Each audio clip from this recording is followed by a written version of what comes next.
Hi, in this video I'm going to look at using a wireless lavalier or lav system effectively. Wireless lav mics, sometimes referred to as tie-clip mics or lapel mics, are a really great tool for getting good quality voice recordings on your videos because you can get a mic in very close to a sound source and thereby get all the benefits of good mic proximity, but without having a mic obviously present in the frame. Wireless lav systems are available at a wide range of price points, from sub £100 budget models up to high-end pro equipment costing upwards of £1,000. The wireless lav you're listening to falls somewhere in the middle of that range. It's a Sennheiser G4 camera-mountable system with an ME2 lav mic, which is widely regarded as a sort of entry-level professional mic. I want to start off by looking at the components that make up a typical wireless lav system and then focus on what I think are two of the most important settings that you need to learn how to control. After that, I'll look at how to place a lav mic on your talent for effective voice capture, while at the same time looking at the basics of managing the mic cables and transmitter pack. So let's take a closer look at the Sennheiser G4 and ME2 combination I'm using right now. Okay, the first item in the signal chain is the lav mic itself, which consists of a mic capsule, a spring-loaded clip for attaching it to clothing, etc., a lead approximately 6 foot or 1.8 meters long with a connector at the end which plugs into the wireless transmitter. In this case, the connector is a 3.5mm mini jack, but other designs use a variety of connectors including mini XLR. Next we have a belt pack transmitter which converts our audio signal into a wireless signal. This is followed by a counterpart wireless receiver pack, which converts the wireless information back to an audio signal ready to be recorded as an audio track. This particular design mounts to a camera hot shoe or cold shoe. Finally, we have a connector cable to link the wireless receiver to a camera or audio recorder, in this case a 3.5mm mini jack to XLR.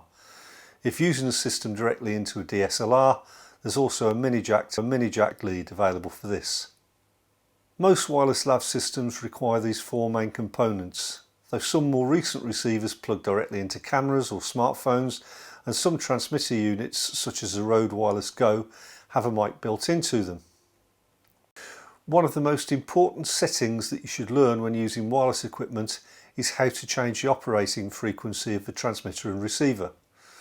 This is because if you end up in an environment where other people are operating wireless equipment, it's quite possible that they'll be using the same frequency as you, meaning that both of you will get interference on your devices.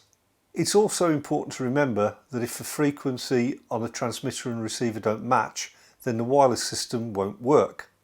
So both units will need to be adjusted. Another important setting that you'll inevitably need to change is the sensitivity of the system. If your sensitivity is set too high, then a louder talent may well cause clipping or distortion, while too low a sensitivity will mean a poor signal to noise ratio. Don't confuse this with setting recording levels on your camera or audio recorder, as poorly set mic sensitivity will cause issues independently of the recording level of your recording device. One of the main points behind using a lav mic is that it can be placed discreetly, avoiding the distraction of a mic that's very clearly visible in your frame, while enjoying the benefits of good proximity to your sound source. To that end, making sure that you place the mic appropriately and then hiding the mic cable and transmitter pack effectively is pretty crucial. In most interview or presenter type scenarios, I like to place the lav mic fairly centrally, around 8 to 10 inches or 20 centimeters below the talent's chin. This gives a nice balance between the target sound and room ambience, keeping things sounding quite natural. It also means that if the talent moves their head from side to side, the actual distance between their mouth and the mic remains fairly constant. If the mic were placed to one side, this might not be the case. An exception to this is when you want one mic to pick up two people, in which case it's normal to place a lav mic on the side of one talent nearest the middle of the pair. This method is often used during wedding ceremonies, where the lav mic is placed near the groom's buttonhole, which is on the bride's side. This way both bride and groom can be heard clearly using one mic. It's also important to manage the cable that connects the mic capsule to the transmitter.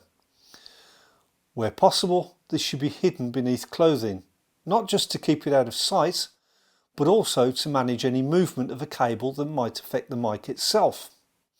The transmitter pack should be located out of sight and either clipped to a belt using the belt clip provided, hidden in a pocket, or somewhere else among the talent's clothing.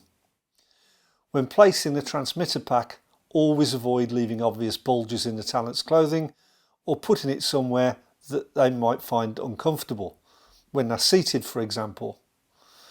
Other things to consider when working with lav mics include ensuring that both transmitter and receiver have freshly charged or new batteries, so that you guarantee several hours trouble-free use.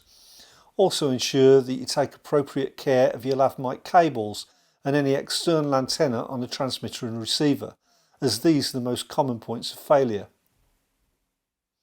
If you found this video useful, give it a thumbs up, or if you didn't, then don't. It's a free country.